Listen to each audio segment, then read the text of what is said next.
of the first week, we were plunged out of our comfort zones, kayaking, ziplining, and staying up late talking to a group of people who already felt like family. In phase 2, we lived in university accommodation and attended some cool workshops on public speaking, which I really needed to be here today. And bonding even more with our tight-knit group, it helped prepare me for independent living, skills I will need for next year at uni. That was really unfortunate.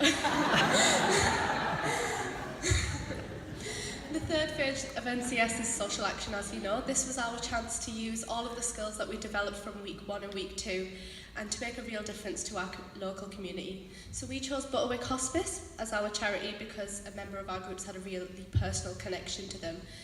So we made care packages to send to the members, raising money by doing henna stalls and cake stalls. And after this, I was hooked on social action. NCS provided me with a perfect platform through various extension opportunities to carry on implementing change where it's needed. I joined the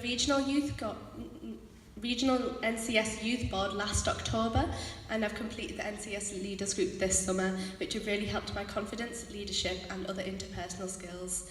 But to be honest, for me, it was the community projects that I've been involved with which have really spurred my interest. We focused on affecting change in the local refugee community in the North East. We attended workshops with our local Red Cross to learn about the community of refugees and asylum seekers. And we volunteered with a wonderful organisation in Gateshead, which is called the Comfrey Project. And it's a community of refugees, asylum seekers, where they just have a space to hang out with others, read and cook from their own allotments. We were stunned by the kindness and warmth of the members, despite all the hardships that they face on a daily basis. We loved working with them so much that we came back and we interviewed some wonderful members about their stories, and we wrote up some blogs for National Refugee Week.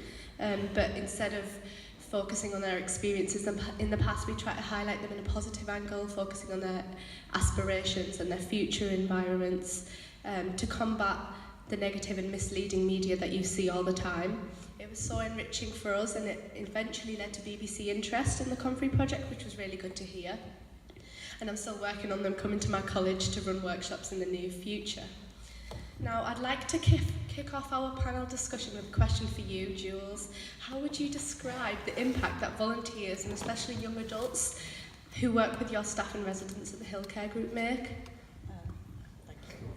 I don't think anybody realises just how incredible the impact is, and the experience for both groups, for the young people and for the elderly residents themselves. It's like a meeting of two separate, completely separate parts, and both of them suspicious about one another. Because, you know, let's face it, it's not every day that a young person goes into a care home to spend any time with someone with dementia, for example. What happens over a very short period of time is that they begin to realise how much they have in common rather than how different they are. And then it becomes a meeting of minds and then a meeting of hearts. And that sounds a bit like a cliche, but actually it's really, really true.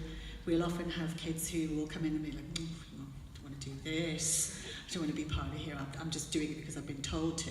And usually those are the ones that are the last to leave and have the most fun and the most insight in the projects.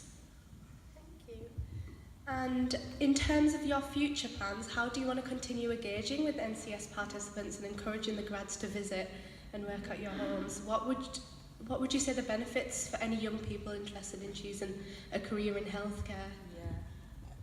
I'm very passionate about bringing young people into the healthcare industry, for want of a better word. There needs to be that new blood and that interest and that enthusiasm, and if we could harness the enthusiasm that students bring when they do their projects, and then it eases them into perhaps studying and then coming to work with us. I mean, for me, it just makes absolutely perfect sense. And what we've said to various students who want to continue to volunteer is by all means do volunteer, but then get your qualifications. We know you. Come and work for us, come and spend time with us and spend time with our residents. So I see it that there's a succession plan that should anyone decide to go into health and social care, that they know they're always going to have a job.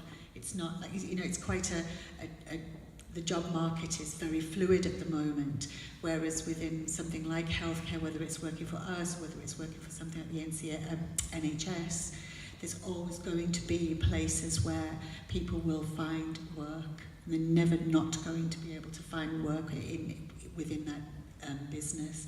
So I think it's really important that if NCS students have the passion to actually do that volunteer work and to actually work with the elderly, that they continue doing it. And you know, we would love them to come and spend more time with us, because they're fabulous. Thank you. And what do you think the value is of bringing young people and sort of older generations together? Again, so you give me a microphone, you're never going to let me never going to get me off this.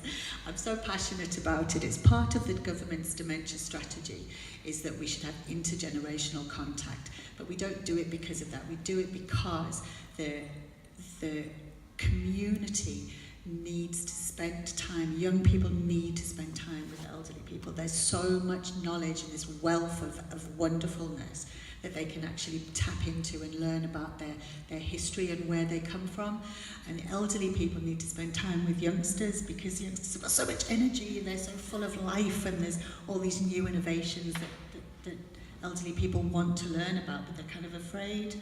So it's really important that we keep that going and we keep the kids really engaged. And I've seen it with my own eyes just how wonderful it is. These young people coming in and just spreading all of this energy and boisterousness, of course, but it's so important. Thanks. No, you did. Thank you. Thank you for that, Jules. Now I've got a question for Maxine. What's the current market like for volunteering opportunities? Are there volunteering opportunities for young people out there? Chose the wrong seats, didn't we? Yes, there's absolutely thousands of opportunities. I was thinking about this earlier today, actually, and I think there's a perception in the public. If you ask the general public in the middle of the street, in the middle of Durham, what do you think volunteering is? And I think there's a perception that it's a charity shop. And absolutely the charity shops exist and they absolutely need volunteers, but there is literally thousands and thousands of opportunities. What we've been working on at Be Inspired for quite a long time now is understanding from young people what it is that's really important to them. So rather than just saying, have you thought about volunteering, we've kind of flipped the conversation around what do you think is important to you, what cause is important. And young people are coming back to us and they're talking about culture, animal care, the environment, mental health is a huge issue, cancer projects, all those kind of things that really touch on your heartstrings. And there's literally thousands and thousands of opportunities. And they're available to everybody, and they're available nationally, they're available locally, but also for young people who perhaps can't get out to directly volunteer. There's opportunities at home working, you know, talking about intergenerational projects. There's loads of opportunities around young people supporting elderly people as kind of mentors and peers and befriending services. So that there's literally thousands, and please feel free, have a look at beinspired.com.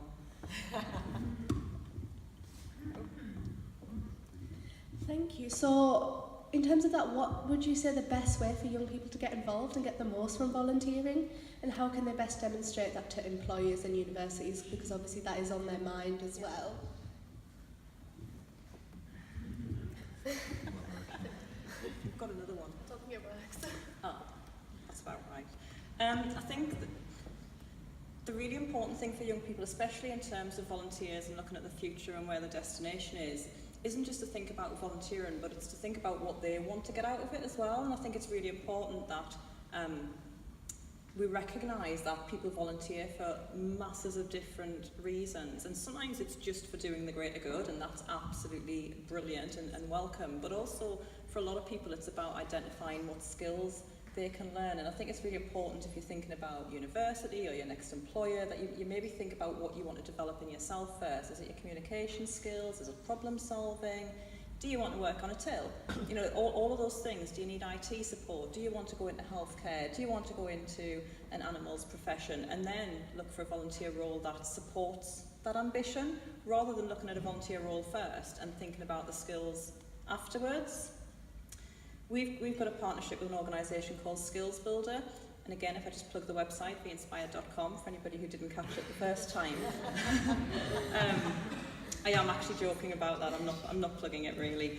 But actually the roles that we have now, the partnership that we've got with Skills Builder, looks at a role and then tells you the kind of skills that you'll develop from it. So it's not just about your cause, it's about then being able to really clearly see what you'll get out of it.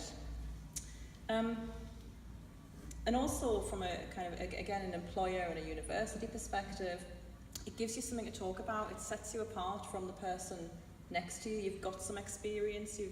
You've done something on your own initiative. Nobody forced you to do it. It is the volunteering part is the name of the game. But also, you can be accredited for the work that you do around volunteering as well. So we promote the volunteering to young people, and then on the back of that, we certificate the hours that they do. So they log their hours, they're recorded, the volunteer host approves those hours and the skills that have been demonstrated, and get a number of certificates that they can then take to an employer and they can take to university as evidence.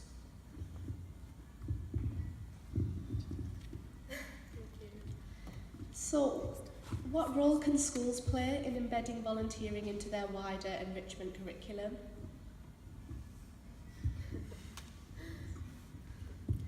I think schools already do, and lots of schools recognise that they do, but I think there's probably many more schools that don't recognise what they're already doing around social action, around volunteering.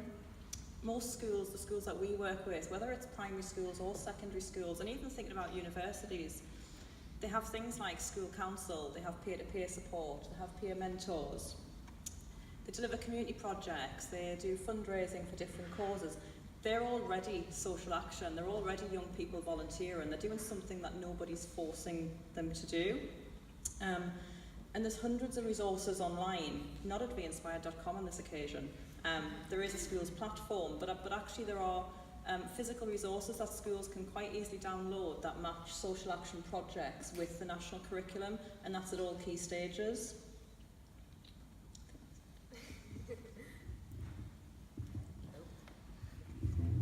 Thanks, Maxine. So now on to Tressa. Tressa, you have a fascinating personal experience to share. My first question is, how did you come about working for the British Red Cross? Thanks, Norilyn. Before I start to answer, we could take each 5 minutes to answer, but I think it would be good to have a seat for Molly and Harry over there. Yes.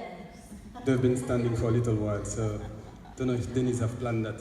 Denise showed us the fire exit, but as well, I think if we take 5 minutes for each. Thank you. Okay. Working for the Red Cross.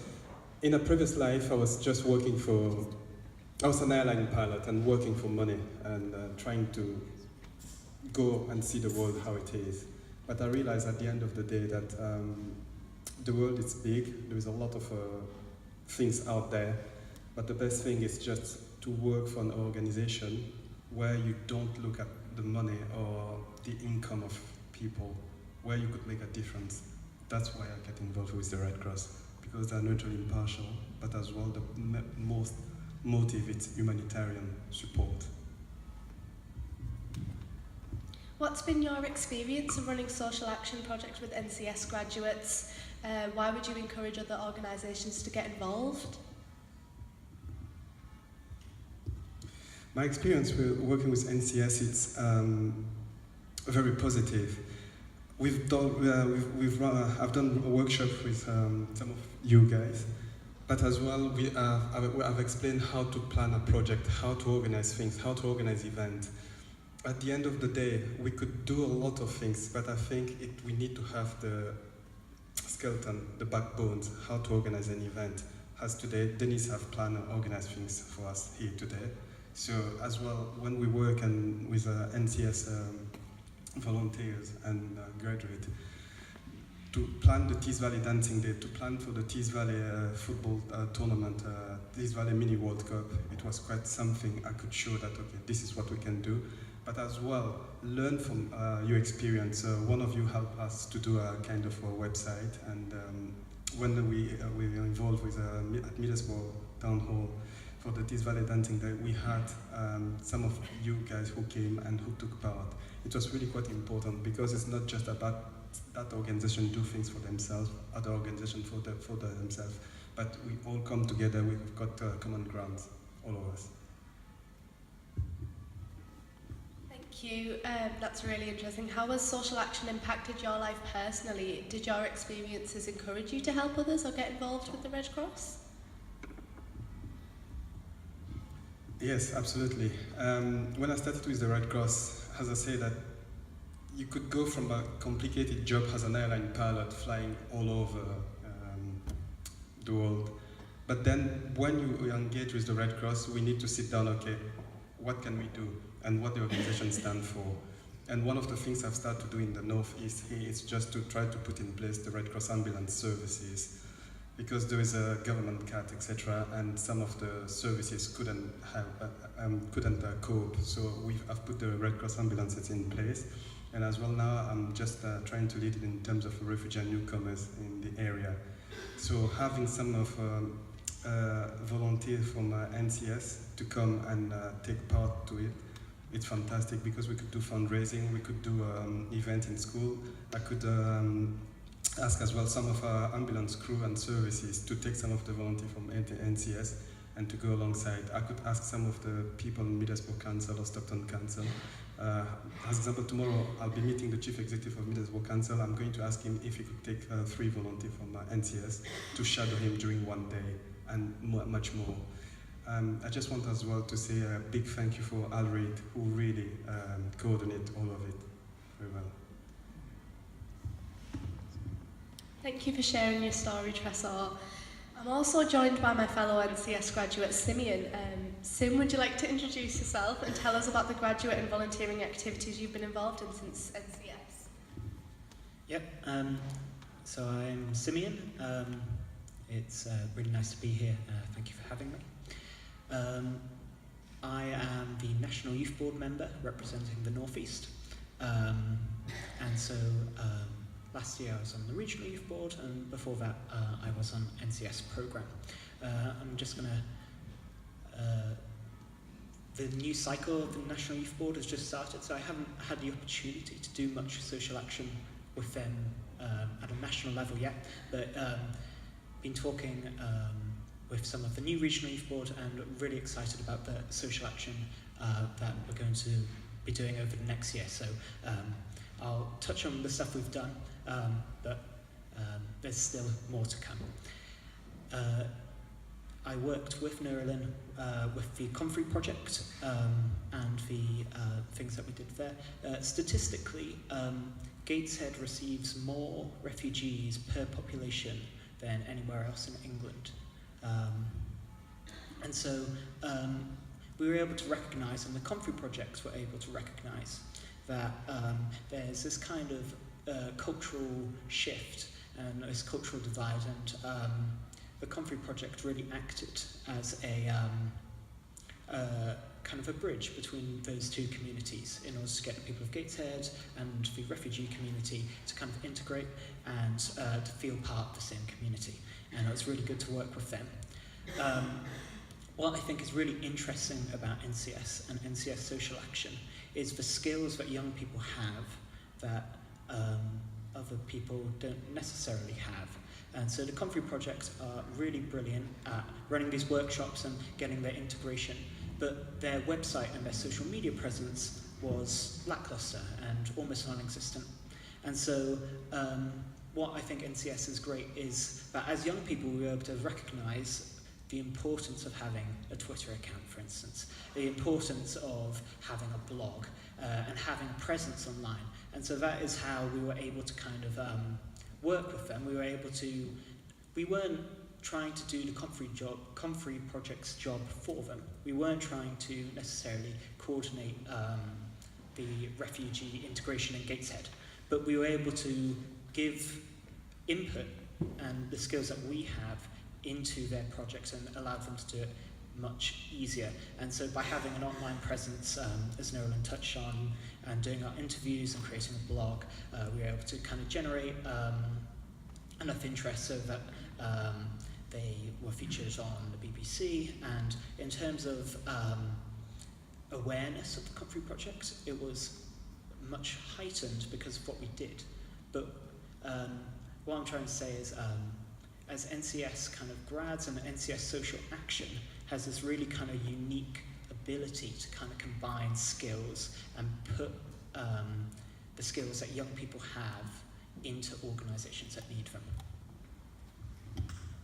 Thank you, I totally agree with that. How would you say that volunteering has given you skills for the future?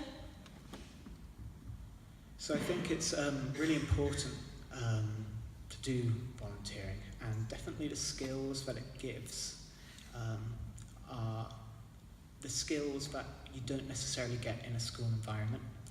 I think if you look at kind of the GCSE reforms and the new grade structures and how A-levels are set out, the education side of things and the things that school have to focus on in order to meet the curriculum are kind of very academic and very heavy on memorization and knowing what you're going to be tested on rather than actually learn the subject. And so I think volunteering and NCS really, especially in today's academic climate, is really important in teaching those skills that you just don't get in a classroom environment anymore. And things like being able to create a plan, being able to integrate with people that you haven't worked with before, being able to communicate and work towards a common goal despite having differences in opinion. You don't get that kind of skills and you don't get that kind of exposure in lesson time in school. And volunteering really gives a window into those skills that are truly employability skills. They're the skills that employers want to see and that universities are interested in. They help build you as a person rather than building you as kind of a grade. And I think volunteering is crucial now more than ever in helping you do that. Thank you, Sim.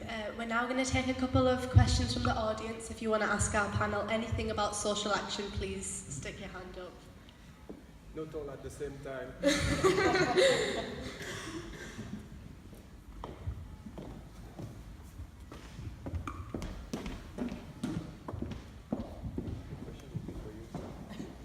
Thank you.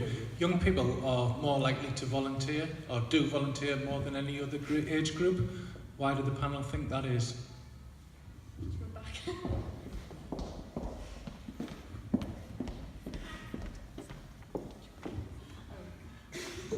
Just give me the microphone. I think from my own observation, it's because they see the glass as being half full rather than half empty. And I do think that they have this passion and this incredible energy. And if they can help, then they will. And I think oftentimes younger people are not seen as being that the generalizations in the media don't show that passion and that care. So that's one of the reasons I would see it. Certainly my experience of the NCS graduates that I've met this last year is very much that we can make a difference.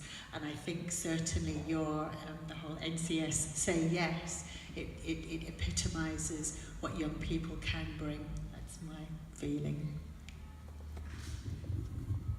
Yeah, so I really liked that glass half full kind of analogy, and I think young people are more likely to volunteer because they don't necessarily have hard views of what the world is, and they're not being defined by the world as much, and therefore they feel they have a bigger ability to change it, and that kind of empowerment to make change, and I think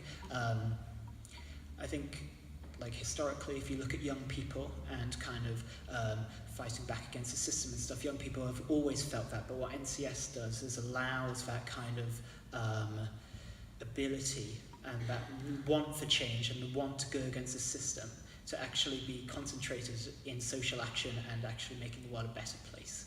And so that's why I think young people are more likely to volunteer.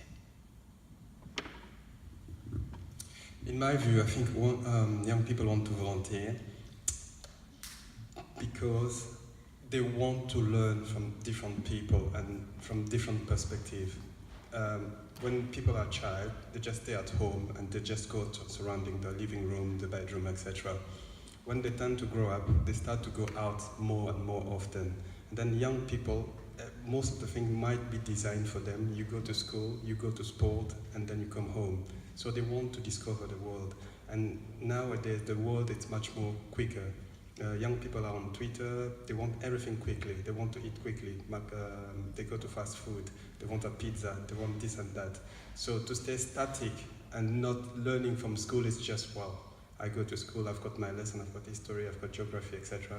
But at the end of the day, they want to experience something else, something new, something where they could go quick. They don't want to volunteer in just the same area. If you live in Washington or Newcastle or Gateshead, you want to go as well elsewhere. So volunteering will allow you to go here and there. As example, Harry went to London to meet up with the Prime Minister. So something they want to do, to discover the world. Thank you. Yeah, I think I haven't got a huge amount to add. I think that my fellow panellists have kind of covered everything, but I think from my perspective, it's social awareness. I think young people now are incredibly aware and they're incredibly passionate about a number of causes. I was just thinking as you're all talking there, I've got 2 teenage children. I'd like to say they're both incredibly socially aware. One of them is only interested in Fortnite. I'm hoping that's going to change and his sister becomes more of an influence because she's incredibly passionate about so many things and kind of comes home from wherever she happens to have been and blows me away with some of the things that they talk about and literally the level of passion that they've got and the want to do so much more for the community. And I think that awareness can't really be quantified, and I think it's much more significant now in young people, and I guess that's largely the internet. You know, it's done so much good, but there's so much knowledge out there, and I think young people have got so much more access to that than their older counterparts. Thank you. I fully agree with that. Young people don't live in a bubble anymore. It's so easy for us to access what's happening in the world with Twitter. Just with one click, we can find out what's going on 5,000 miles away. And I think with our generation, we volunteer more because we don't think that we can't. Like, we think we can make change, therefore we have the ability to make change. You know what I mean? And that question concludes our panel on social action. I want to say a big thank you for all of our panellists for sharing their thoughts. Thank you, everyone.